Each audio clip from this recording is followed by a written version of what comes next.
तो आदाब, नमस्कार, गुड इवनिंग, सत श्रीकाल। एक बार फिर आप तमाम लोगों का स्वागत है क्राइम तक की कहानी के इस एपिसोड में। उम्मीद है पूरी फैमिली अच्छी होगी, अपना और अपनों का ख्याल रख रही होगी। वेडनेसडे का दिन, बुधवार की सुबह, और सुबह सुबह एक खबर अमृतसर से। अमृतसर में हरमिंदर साहब यानी गोल्डन टेम्पल और उसके अंदर एक शूट आउट यानी गोली चलने की खबर। गोल्डन टेम्पल के अंदर गोली चले अपने आप में बड़ी बात है, और इत्तेफाक से ये जो कुछ हुआ वो कैमरे में रिकॉर्ड हुआ, और कैमरे की वो तस्वीरें पूरे देश और दुनिया ने देखी।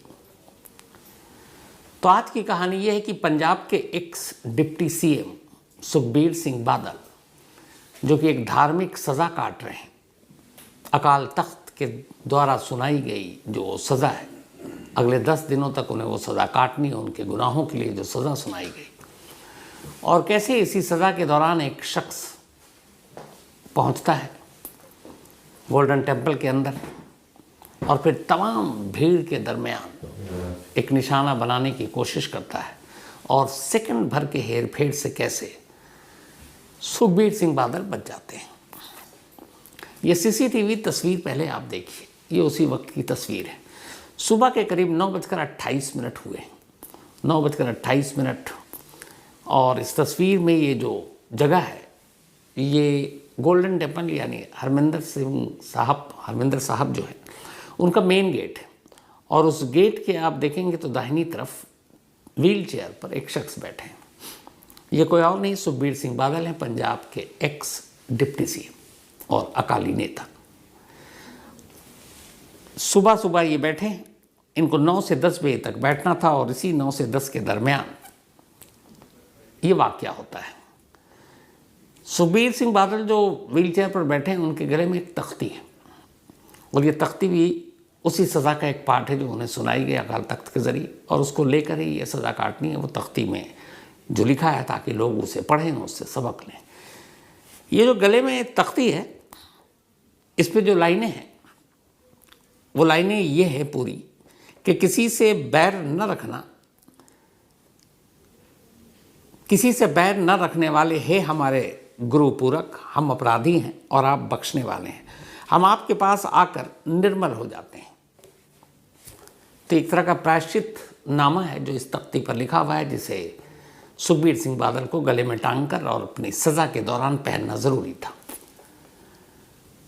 और अचानक उसी दौरान एक शख्स आता है बड़े आराम से, और उसके बाद जैसे ही सुखबीर सिंह बादल बस थोड़े से ही फासले पर होते हैं, वो अपनी शायद कमर की तरफ हाथ डालता है, एक पिस्टल निकालता है 9mm जो प्रोहिबिटेड है, और इससे पहले कि वो निशाना बादल की तरफ लेता, अचानक सुखबीर सिंह बादल की दाहिनी तरफ खड़ा एक शख्स देख लेता है, और वो लपकता है, दौड़ता है, और अचानक उसका वो हाथ पकड़ लेता है जिस हाथ में वो पिस्टल है, और फिर उस पिस्टल का रुख अब आसमान की तरफ। अब हाथ में पिस्टल देखकर बाकी लोग भी उसके ऊपर झपटते हैं, लेकिन पिस्टल का जो ट्रिगर था भी उसकी उंगली उसके करीब थी, और इसी छीना झपटी में वो उंगली उस ट्रिगर को दबा देती है। गोली चलती है, गोली की आवाज़ आती है, और ये गोली हरमिंदर साहब यानी गोल्डन टेम्पल की दीवार से जाकर टकराती है, और इसके बाद उसे दबोच लिया जाता है। फिर वो हथियार कब्जे में ले लिया जाता है। इस दौरान में सुखबीर सिंह बादल की आसपास जो लोग खड़े थे वो उनको एक तरह से घेर लेते हैं। जिस शख्स ने जान पर खेल कर इस हमलावर को पकड़ा, उसके हाथ को पकड़ा जिस हाथ में पिस्टल है, और उस हाथ को फिर आसमान की तरफ ले गया, वो कोई और नहीं, पंजाब पुलिस का ही एक शख्स है। सादी वर्दी में उसे बादल के साथ रखा गया था।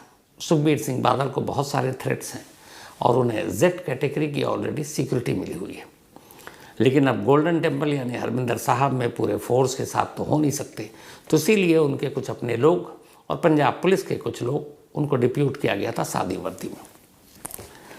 अब हरमिंदर साहब की खासियत ये भी है कि वहाँ आप जो भी जाता है उसकी तलाशी नहीं होती है, क्योंकि एक सम्मान के तौर पर। तो इस शख्स की भी तलाशी नहीं ली गई, और इसीलिए आराम से हथियार लेकर वहाँ पहुँच गए। तो इसीलिए तलाशी जब नहीं है तो कोई भी हथियार ले जा सकता है, हालांकि गोल्डन टेम्पल में ऐसा होता नहीं। ये शख्स जो आया ये भी पहले गोल्डन टेम्पल में आया, फिर वो वहाँ पर जाकर इसने अपने हाथ पैर वहाँ पे धुले, और उसके बाद अब उसको अंदर जाना था, लेकिन अंदर जाने की बजाय वो गेट की तरफ आ गया था। जो इसने गोली चलाई थी वो भी जाकर पानी में गिरा था, उसका खोखा, और पानी में तैरता वो दिखाई भी दिया। तो खैर उसे पकड़ लिया गया और उसके बाद पुलिस के हवाले कर दिया गया। अब यहाँ तक की कहानी, यहाँ तक की तस्वीरें सब कुछ सामने हैं, आपने से बहुत सारे लोगों ने सुनी होगी। अब सवाल ये था कि ये शख्स है कौन, इसने बादल पर गोली क्यों चलाने की कोशिश की, क्यों सुखबीर सिंह बादल की जान लेना चाहता था, और सुखबीर सिंह बादल जो पंजाब के एक्स डिप्टी सीएम हैं, वो गोल्डन टेम्पल के मेन गेट पर एक पहरेदार की तरह क्यों सज़ा काट रहे हैं, गले में तख्ती क्यों है, और उन्होंने क्या गुनाह किए। तो पेश है पूरी कहानी। पहले सज़ा की बात, उसके बाद गेट तक आएंगे। 2007 से लेकर 2017 तक सुखबीर सिंह बादल और उनकी सरकार, उनके कैबिनेट पर बहुत सारे इल्ज़ाम लगे, और वो इल्ज़ाम बड़े गंभीर थे। जो इल्ज़ाम लगे थे उनमें से सबसे बड़ा एक इल्ज़ाम था गुरमीत राम रहीम को लेकर। गुरमीत राम रहीम को आप सभी जानते होंगे, पता नहीं रॉक स्टार और क्या क्या चार्जिंग और क्या क्या नाम था उनका। तो गुरमीत राम रहीम ने एक बार सिखों के 10वें गुरु गोविंद सिंह जी की नकल करने की कोशिश की थी, उनके जैसे कपड़े पहनकर, अमृत चखने, सारी चीज़ें। तो ये तरह से एक तरह से ये जो चीज़ की गुरमीत राम रहीम ने, वो ईश निंदा थी। तब आप किसी को भी आप भगवान, गुरु, उसके बराबर किसी को आप लाकर खड़ा करें या दर्जा दें तो ईश निंदा की कैटेगरी में आता है। तो इसके लेकर सिखों की भावनाएं बुरी तरह से भड़की, इसको लेकर धरना प्रदर्शन हुआ और मुकदमा दर्ज हुआ, बाकायदा FIR हुई ईश निंदा के मामले में गुरमीत राम रहीम के खिलाफ। एक तरफ पूरी सिख कौम गुरमीत राम रहीम के इस आचरण से नाराज़ थी, गुस्सा थी, क्योंकि उनके 10वें गुरु का एक तरह से आप बराबरी करने की कोशिश, नकल करने की कोशिश कर रहे हो, ये हो नहीं सकता। तो इसीलिए मुकदमा भी दर्ज हुआ। ये हुआ कि गुरमीत राम रहीम अब गिरफ्तार होंगे, जेल जाएंगे। लेकिन सुखबीर सिंह बादल ने गुरमीत राम रहीम को माफ़ी दिलवा दी और उनकी कैबिनेट ने। तो जब माफ़ी दिलाई तो फिर इससे सिख भी नाराज़ हुए कि आप इस तरह से कैसे उसको माफ़ कर सकते हो। तो इसीलिए बादल से बहुत सारे लोग नाराज़ हो गए, और उस वक्त अकाल तख्त ने भी जो बादल थे उनकी तरफ से इस पैरवी की वजह से अकाल तख्त के ज़रिए भी गुरमीत राम रहीम को माफ़ी दिलवा दी थी। हालांकि बाद में अकाल तख्त ने अपना ये फैसला पलट दिया था। तो एक उनके पर बड़ा इल्ज़ाम ये था। एक सुमेध सिंह सैनी, इसकी पूरी कहानी सुनाई है मैंने आपको सुमेध सिंह सैनी की। सुमेध सिंह सैनी के ऊपर एनकाउंटर के नाम पर पंजाब में बहुत सारे बेगुनाहों की जान लेने के इल्ज़ाम थे, जिसमें सिख नौजवान भी थे, हिंदू नौजवान भी थे, बाकी भी थे। और एक कहानी तो मैंने आपको सुनाई थी कि कैसे एक परिवार के 3 लोग पिछले 25-30 सालों से आज भी गायब हैं। डिटेल में वो कहानी सुनाई थी, और उसके ऊपर कुछ नहीं हुआ। लेकिन बादल सरकार इतने करीबी सुमेध सिंह सैनी की वजह न मालूम क्या कि वो लगातार सुमेध सिंह सैनी को प्रमोशन देते रहे, और फिर ऐसी शख्स जिस पर एनकाउंटर के नाम पर बेगुनाहों को लेकर मारने के इल्ज़ाम थे, बादल सरकार ने उसे पंजाब का सबसे बड़ा पुलिस अफसर यानी कि DGP बना दिया, director general of police of Punjab. तो इसको लेकर भी सिख नाराज़ हुए कि ये क्या है, ऐसा होना नहीं चाहिए। इसके अलावा एक और बेअदबी की घटना हुई थी। ये घटना 12 अक्टूबर 2015 की थी, जब बरगाड़ी फरीदकोट के पास गुरुद्वारा साहिब से जो श्री गुरु ग्रंथ साहिब के 110 अंग चुरा लिए और फिर उन्हें बाहर फेंक दिया गया था। तब भी ये बादल सरकार थी, और उस वक्त गृह मंत्री सुखबीर सिंह बादल थे, जो बाद में डिप्टी CM बने। तो इस मामले की उन्होंने वक्त रहते जांच ही नहीं की, इसको सीरियसली लिया नहीं, और जो भी इस मामले के दोषी थे उनको सज़ा भी नहीं दिलवाई। तो एक ये भी घटना थी। इसके अलावा और भी कई ऐसी चीज़ें थी जिसको लेकर ये हुआ कि बादल सरकार जो सिखों और सिख हितों के ख़िलाफ़ काम कर रहा है, न उनके ख़िलाफ़ एक्शन ले रही है, न कुछ उनके ख़िलाफ़ कोई कार्रवाई कर रही है। तो इसी सब को लेकर ये मामला अकाल तख्त में पहुंचा। अकाल तख्त ने बाकायदा नोटिस दिया और पूरी सुखबीर सिंह बादल और उनके कैबिनेट के तमाम लोगों को कहा, आप पे ये इल्ज़ाम है और आप बताइए, आकर सफाई दीजिए। तो इन्होंने अपना लिफाफे के ज़रिए सफाई दी, उसके बाद सुनवाई हुई, 5 सबसे बड़े तख्त, उनके सर्वोच्च लोग बैठे। और अभी मंडे को यानी 2 दिन पहले, यानी कि 2 दिसंबर को अकाल तख्त ने अपना फैसला सुनाया और उस फैसले में सुखबीर सिंह बादल समेत करीब 18 लोगों को दोषी करार देते हुए उन्हें तनखैया करार दिया। तनखैया एक धार्मिक सज़ा के तौर पर उस शब्द का इस्तेमाल होता है। और अब उन्हें ये थी कि चूँकि धार्मिक सज़ा होगी, इसमें कोई जेल और ये सब होता नहीं है, तो अब तनखैया करार देते हुए हर एक के हिस्से में सज़ा सुनाई जानी थी। तो हर एक के हिस्से में सज़ा हुई कि आप हरमिंदर साहब में आप रसोई साफ़ करेंगे, आप टॉयलेट साफ़ करेंगे, आप खाना वाला काम जो है वहाँ की सफाई करेंगे, खाना बनाएंगे। सबके हिस्से में सबको दे दी गई कि ये सज़ा देनी, मतलब पूरी करनी है। और सबको 10-10 दिन तक ये करना है। आपको जूते चप्पल साफ़ करने हैं, ये सारी चीज़ें होती हैं। सुखबीर सिंह बादल की कुछ वक्त पहले चोट लग गई पैर में, बाएं पैर में, तो वो चल नहीं पाते, तो इसीलिए वो व्हील चेयर का इस्तेमाल कर रहे थे। अब सज़ा हो गई और ये है कि मंडे को फैसला आया और उस फैसले के तहत ये कि अगले 10 दिन के अंदर आपको ये सज़ा पूरी करनी है। तो ट्यूसडे से ये सज़ा शुरू होनी थी, यानी कि 3 दिसंबर से। अब सज़ा तो सज़ा थी, पूरी करनी थी। तो फिर ये हुआ कि ये चल नहीं पा रहे थे, इनको क्या काम दिया जाए। तो ये तय हुआ कि गोल्डन टेम्पल के मेन गेट पर जो एक पहरेदारी होती है, एक पहरेदार जो बैठता है, वो भूमिका अगले 10 दिनों तक सुबह 9 से 10 बजे के दरमियान x deputy CM Sukhbir Singh Badal निभाएंगे। तो उन्हें वही पहरेदार की पोशाक पहनाई गई, वही नीले कपड़े, ड्रेस, और साथ में गले में वो तख्ती, एक तरह से माफ़ीनामा वाला, और फिर वही व्हील चेयर पर वो गेट के पास बैठ गए। लेकिन सुखबीर सिंह बादल के दुश्मन, जैसे मैंने बताया, बहुत सारी धमकियाँ हैं, बहुत सारे लोग जो खालिस्तानी समर्थक हैं उनके भी निशाने पर हैं।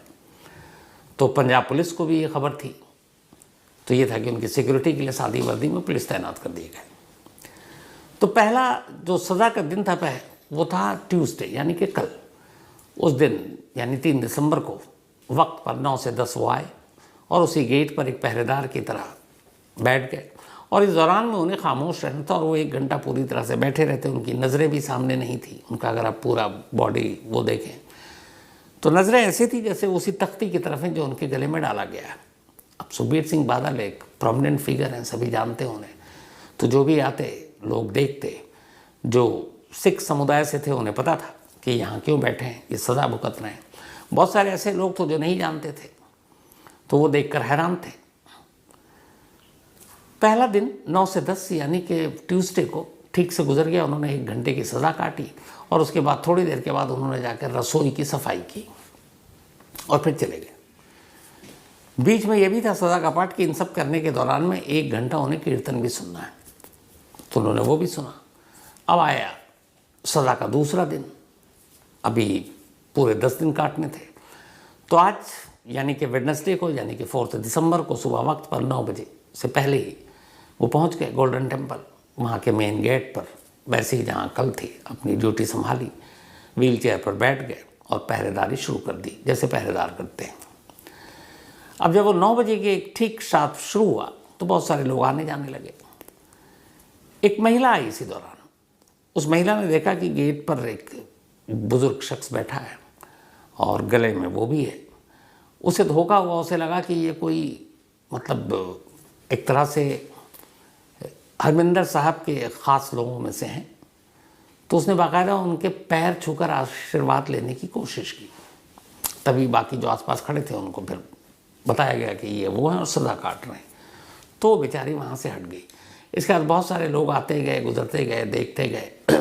अच्छा, अखबारों में भी खबर थी तो बहुत सारे लोग देखने के लिए भी आ रहे थे कि पहरेदारी की सज़ा, एक पहरेदार के तौर पर एक राज्य का मतलब डिप्टी सीएम आज एक जगह पहरेदार की सज़ा काट रहा है। तो वो भी देख रहे थे, भीड़ भी थी, सुरक्षा गार्ड भी थे, पुलिस वाले भी थे, सब कुछ ठीक चल रहा था। तभी 9:28 पर एक शख्स पहुंचा और उसने पिस्टल निकाली और गोली चला दी। और उसके बाद जो हुआ मैंने आपको वो सारी चीज़ें तो बता दी। अब सवाल ये है कि ये शख्स कौन था जिसने गोली चलाई। इस शख्स का नाम है नारायण सिंह चौरा। नारायण सिंह चौरा वो शख्स है जो सुखबीर सिंह बादल और बादल परिवार को शुरू से सिख विरोधी मानता है और कहता है इस परिवार ने ऐसे बहुत सारे काम किए हैं जो सिखों के हितों के खिलाफ हैं। और नारायण सिंह चौरा काफ़ी वक्त तक जेल में रहा। इसके ऊपर इल्ज़ाम है कि ये पाकिस्तान भी गया। खालिस्तान समर्थक एक गुट है जो थोड़ा सा अफेक्टिव उतना नहीं है, निष्क्रिय है, ये उसका सदस्य रहा। और बुड़ैल जेल जो ब्रेक हुआ था, बहुत चर्चित, जिसकी कहानी भी मैंने आपको सुना रखी, उसमें भी ये एक्यूज़ था।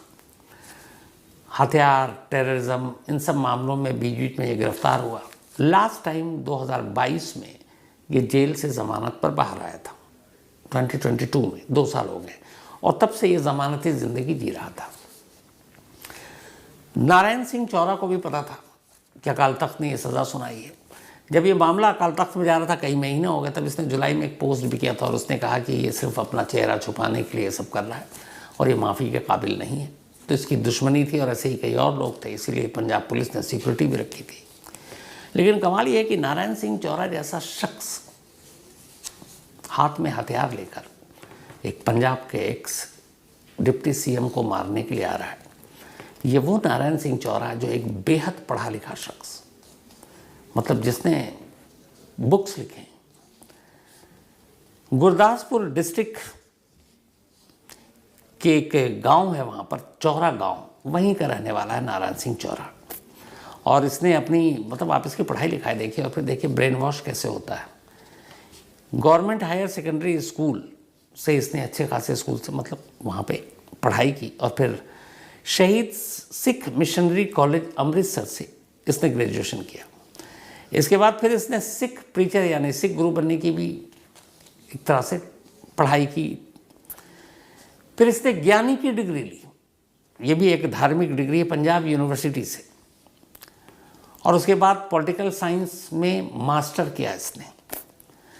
फिर इसने बहुत सारे बुक्स लिखे, आर्टिकल लिखे, पोएम लिखे, नॉवेल लिखे और बाद में एसजीपीसी का ये प्रीचर भी बना। अब यहाँ तक सब कुछ ठीक था, लेकिन फिर बाद में धीरे धीरे इसके रास्ते खालिस्तान समर्थकों के तरफ मुड़ते गए और उसके बाद ये अलग अलग कई ऐसे समर्थकों और संगठनों के साथ जुड़ता गया। फिर इसने पाकिस्तान जाकर ट्रेनिंग ली, पाकिस्तान से वापस आया और पंजाब विरोधी और खालिस्तान समर्थक बहुत सारे ऐसे मूवमेंट में ये शामिल रहा। बीच बीच में पकड़ा गया, जेल गया, फिर बाहर आया और 2 साल से बाहर था। बट इस पूरे मामले में सबसे हैरानी की बात यह थी कि जो पिस्टल इसके पास था, जिससे इसने सुखबीर सिंह बादल पर गोली चलाई, वो 9mm की पिस्टल थी। 9mm की पिस्टल हमारे यहाँ प्रोहिबिटेड है। या तो फोर्सेस, आर्म्स फोर्सेस या पुलिस सिर्फ 9mm पिस्टल का यही इस्तेमाल करते हैं। आम लोगों को 9mm का पिस्टल रखने की इजाज़त ही नहीं है अपने देश में। अब नारायण सिंह चौरा के पास 9mm का पिस्टल होना अपने आप में बेहद चौंकाने वाला है। कहते हैं कि जो पंजाब है पाकिस्तान से बॉर्डर लगता है, तो पाकिस्तान से स्मगल होकर ये सारे हथियार पहुंचते हैं, जैसे ड्रग्स पहुंचते हैं। लेकिन 9mm का पिस्टल नारायण सिंह चौरा लेकर गोल्डन टेम्पल में घुसता है, तो ये सिर्फ इसके अकेले की बस की बात होगी, इसको लेकर पुलिस को डाउट है। इसका मतलब है कि पीछे साजिश लंबी है। अब चौरा के पीछे कौन है?